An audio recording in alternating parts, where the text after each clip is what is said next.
Halo, apa kabar? Di video ini, gue lagi mau sharing tentang cara gue membuat video dengan durasi 10 menit dan itu memakan waktu 20 jam lebih. Itu berlaku untuk hampir semua video gue yang sudah gue upload di channel ini.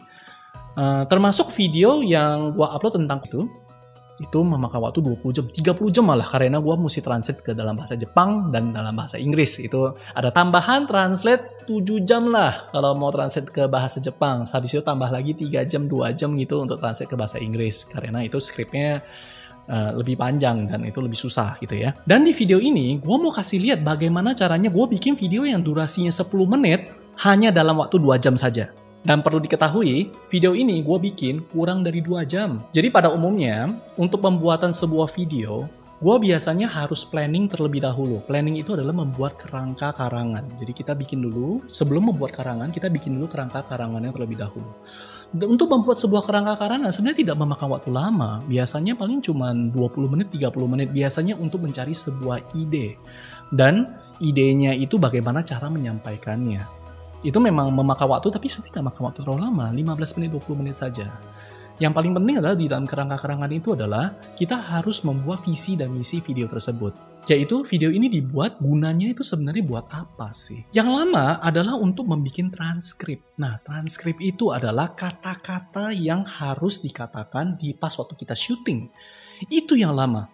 Kenapa? Karena setiap kata-kata harus diketik.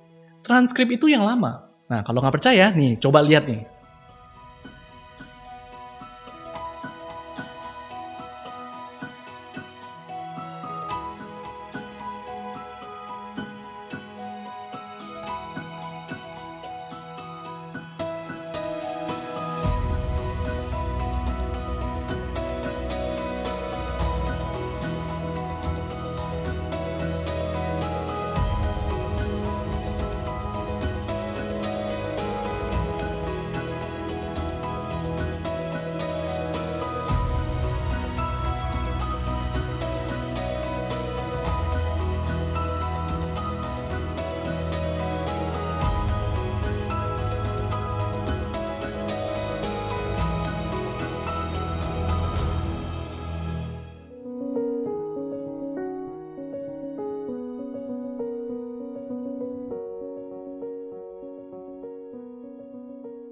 Dan tidak hanya transkrip itu lama bikinnya, transkrip itu juga lama syutingnya.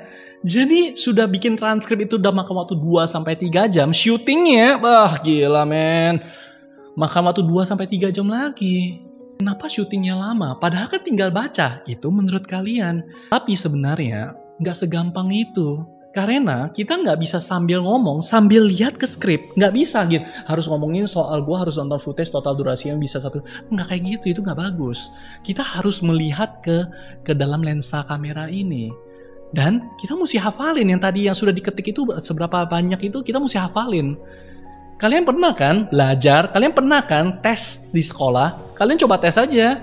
Hafal dokumen 20 halaman. Dikasih waktu 30 menit. Hafal nggak? Nggak hafal kan? Nah, yang terjadi adalah yang seperti ini nih. Halo, apa kabar? Hari ini sebenarnya gue mau membuat video tentang tutorial Adobe After Effects.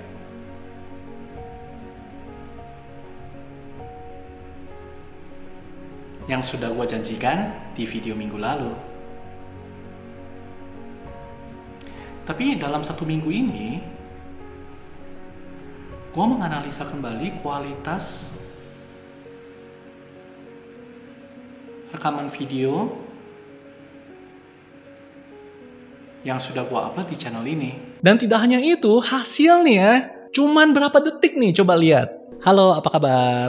Hari ini sebenarnya gue mau membuat video tentang tutorial Adobe After Effects yang sudah gue janjikan di video minggu lalu. Tapi dalam 1 minggu ini, gue menganalisa kembali kualitas rekaman video yang sudah gue upload di channel ini. Dan perlu diketahui, gue mendapat julukan orang yang bacotnya non-stop. Tidak mengenal titik dan tidak mengenal koma. Bahkan cewek gue saja bilang, gue sanggup mengubah satu kata menjadi satu skripsi.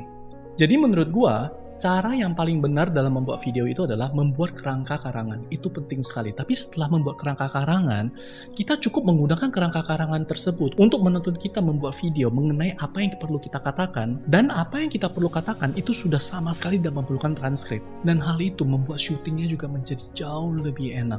Syutingnya jadi jauh lebih enak, jauh lebih nyaman, karena gue tidak perlu hafalin apapun juga. Dan tentu saja gue masih ngintip-ngintip ke kerangka karangan, tapi setelah gue mengintip ke kerangka karangan, gue bisa langsung segera syuting beberapa menit ke depan. Hal tersebut membuat planningnya menjadi jauh lebih cepat, hanya memakan waktu 15 menit sampai 20 menit. Shootingnya juga jadi jauh lebih cepat, hanya memakan waktu 10 menit, 15 menit, 20 menit.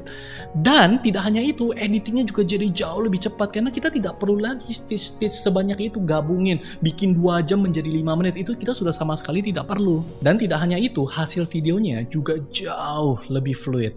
Bahkan di video yang sedang kalian tonton ini, itu adalah bukti nyata kenapa kita tidak memerlukan yang namanya transkrip, dan kenapa kita tidak memerlukan yang pas waktu syuting itu membaca apa yang sudah kita ketik satu persatu. Karena pas waktu saya membuat video ini, tidak hanya planningnya itu hanya memakan waktu 20 menit, tapi syutingnya, gila nih, cuma berapa menit nih? Cuma 7-10 menit, kurang dari 10 menit. Dan hasil dari syutingnya kurang dari 10 menit itu bisa menghasilkan video berapa lama? Kalian lihat sendiri sekarang. Dan kalau kalian nggak percaya, di sini ada live-nya nih. Saya live secara real time, planning, dan juga syuting. Ya, kalian bisa lihat sendiri. Dan juga editingnya jauh lebih gampang. Nah, kalian sekarang bisa lihat sendiri. Di video ini, total durasinya adalah 8 menit.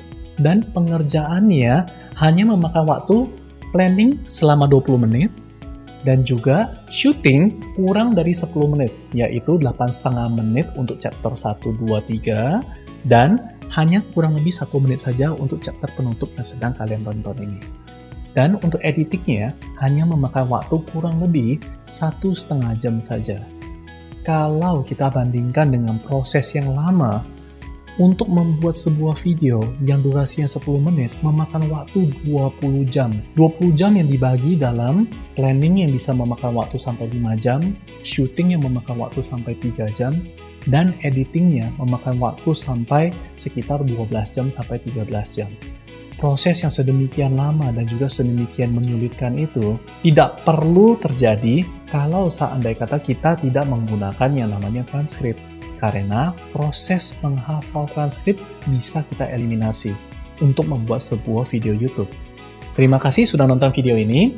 Video selanjutnya adalah untuk menjelaskan bagaimana caranya saya melakukan live streaming langsung ke Facebook, YouTube, dan ke Twitch TV. Cara setupnya mulai dari awal sampai akhir. Ternyata caranya sangat mudah sekali. Kalau kalian suka video ini, jangan lupa di like dan juga subscribe ke channel gua ya. Dan kalau ada teman kalian yang sedang mau belajar membuat YouTube, jangan lupa share video ini ke mereka agar mereka bisa membuat sebuah video dengan cepat. Bye-bye.